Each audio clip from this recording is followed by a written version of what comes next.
Krishna, Hare Krishna.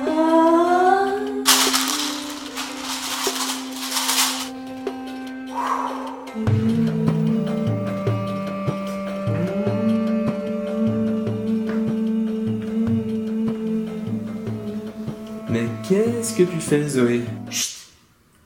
Je me concentre, je suis en train de développer mon intuition. Tu fais quoi? Je cherche à devenir de plus en plus intuitive.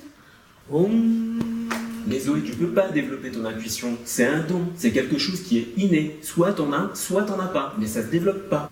Ah mais non, moi je pense que tu te trompes, et d'ailleurs j'ai vu dans un magazine qu'en fait c'était justement une capacité et pas un don, qu'on l'avait tous en nous et qu'on pouvait la développer et donc l'utiliser quand on en avait envie. Ah oui, tu crois ça, toi? Ah mais bien sûr je le crois. D'ailleurs regarde, quand je t'ai connu t'étais tout gringalé. Et regarde maintenant le bel homme que t'es devenu. Donc moi je me dis qu'en fait, si l'intuition ça se travaille comme un muscle, ce sera parfait. Pas fou, oui. Eh bien oui, Zoé, tu as raison. L'intuition, ça se développe. Quand on parle d'intuition, on parle d'une capacité naturelle, souvent brimée, étouffée dans notre culture d'aujourd'hui, qui a mis le raisonnement et l'analyse sur un piédestal.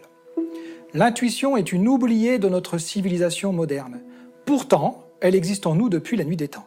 Nos sens premiers n'étant plus en état de perpétuelle alerte, nous sommes beaucoup moins connectés à elle. Toutefois, bonne nouvelle, ces récentes décennies, des recherches scientifiques sur l'intuition ont montré qu'il s'agit d'un phénomène constamment à l'œuvre en nous, même si c'est inconscient.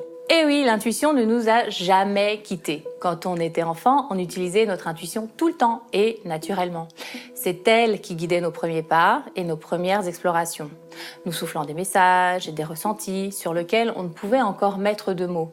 Puis, en grandissant, en apprenant à lire, à écrire, à compter, nous avons pris l'habitude de réfléchir. On est passé du « je sais mais je ne sais pas comment je sais » à « je sais parce que j'ai réfléchi ». Et mieux on réfléchissait, et plus on avait de bons points.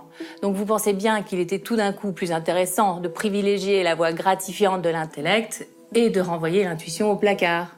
Oui, bonne nouvelle, nous pouvons la réveiller et la développer, parce que nous savons que l'intuition est un processus qui s'exprime via le corps et la pensée. La science a identifié les principes de fonctionnement nécessaires à sa mise en œuvre consciente et répétée. Ainsi, nous savons que l'intuition s'appuie en premier lieu sur une intention, c'est-à-dire une question précisément définie et posée. Le processus se déclenche d'abord par la mise en mouvement du corps. Ensuite, elle s'exprime par la perception sensorielle, puis s'ouvre à la pensée abstraite. Ceci doit s'accompagner d'une prise de conscience de ce qui est vécu à l'instant présent. Enfin, vient l'expression de tout ce qui est ressenti et pensé. Toutes ces étapes se font dans cet ordre précis d'exécution, et ce n'est ni plus ni moins qu'une méthode qui assure une utilisation efficace de notre intuition.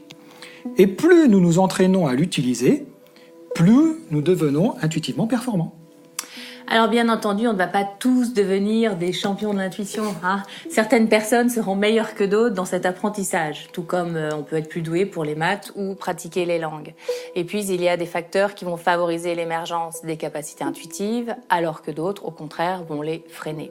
Conclusion, l'intuition, ça se développe, ça peut se travailler et l'on peut s'y former.